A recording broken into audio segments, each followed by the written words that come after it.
always, I appreciate you guys coming out and covering Penn State football.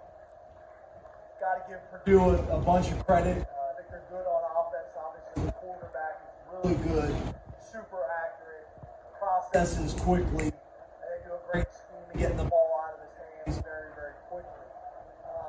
Defensively, I thought they did a really good job. They were stemming to an odd front, a little bit more than what we anticipated, but that's going to happen in the first games. Offensively, we're kind of either 3 and out and punt or drives for touchdowns. We got to be more consistent. We got to make more plays. We dropped some big time balls on offense, not only for Sean, but when Drew went in there, had a chance to make some plays for him, and then really on the same side on defense, we had a chance for some interceptions and some big plays.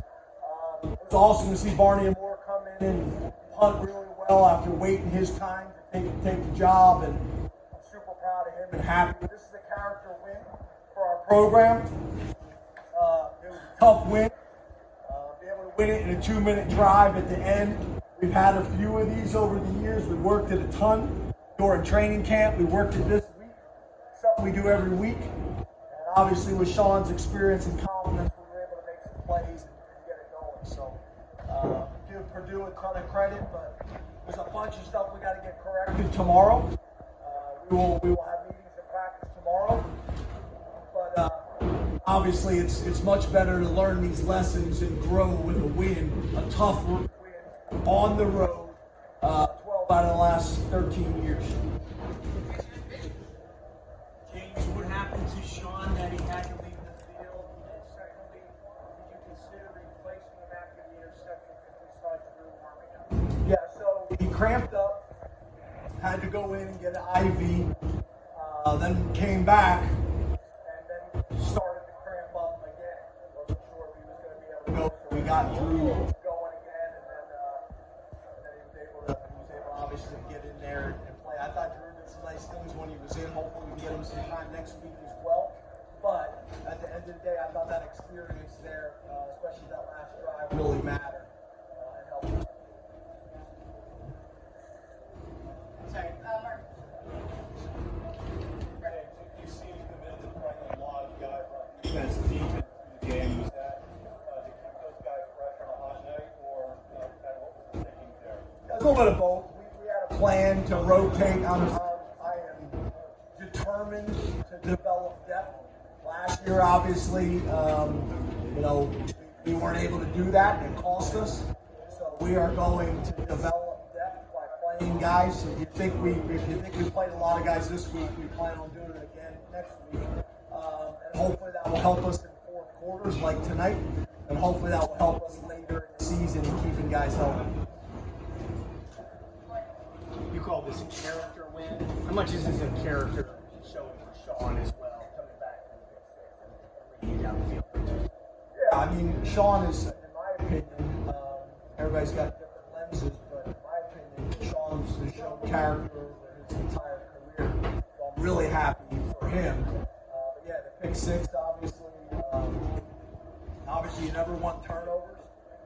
And then turnovers for touchdowns are significant. But yeah, battled back. I thought the sideline was great with him. I thought Coach Hirschich was great with him, which that's really important too. The guy knows he made a mistake. You don't come to the sideline and get your head ripped off. So I was proud with how really the whole organization handled it, and he'll grow from this as well, even though he's a 38-year-old, 8-year senior. Go Daniel, and then we'll go John. James, 30 seconds left in the first half. You guys decide to push the ball instead of taking it in for halftime and get the touchdown. What went into, I guess, making that decision to be aggressive there and that play to Brenton? What did you see on that? Yeah, we had 3 timeouts. There was 30 seconds to go, so we felt like, hey, let's start on first and second down, see if we can get something going. If we can, keep going. The 3 timeouts played a major factor, and I was really proud of our players and our staff.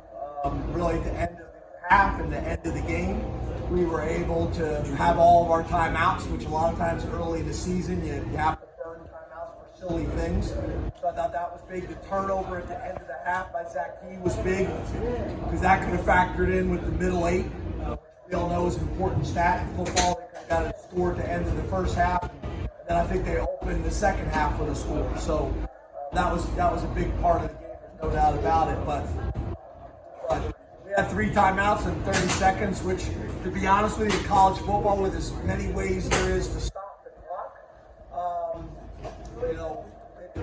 we want to be aggressive in those situations.